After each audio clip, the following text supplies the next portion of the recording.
If you ain't African American, if you ain't Jamaican, I hate to break it to you, but you are slow. And you don't have what it takes to be a world-class top 10 sprinter of all time. And that's why when they name the top 10 sprinters of all time, your country is not named.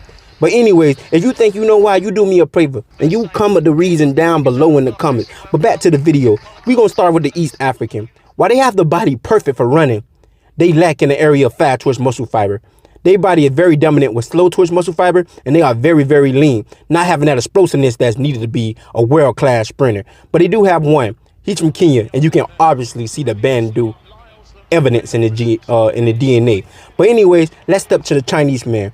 Very, very explosive sprinters. That's why they dominate in things like weightlifting and, you know, powerlifting, because it requires explosiveness. But they have such long torso, little short legs, and they lack in height. So they, as well, they cannot compete with the African diaspora. But let's go all the way to West Africa, where they have all the fast twitch muscle fiber to be great. But you know what they lack at? They lack in height.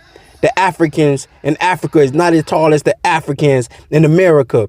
On average, they're 5'9", 5'10", but over there in Africa, on average, they 5'6", 5'7". And the ones that manage to be a little bit taller, they lack in the explosiveness, like your Senegal people. They don't have the same amount of fast twitch muscle fibers as your Nigerians and your Ghanaians. But anyways, let's go up to Northern Europe, when we touch on the Nordic people. They have very, very high height. They have a nice torso.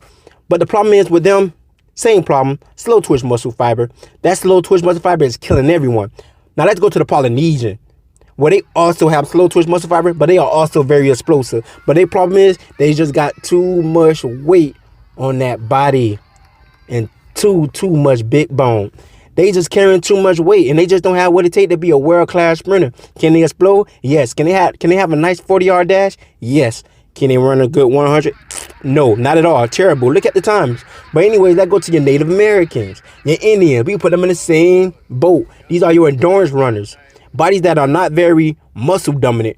Better yet, fast twitch muscle dominant. But anyways, y'all do me a favor. Y'all like, comment, and subscribe. And tell a friend to tag in.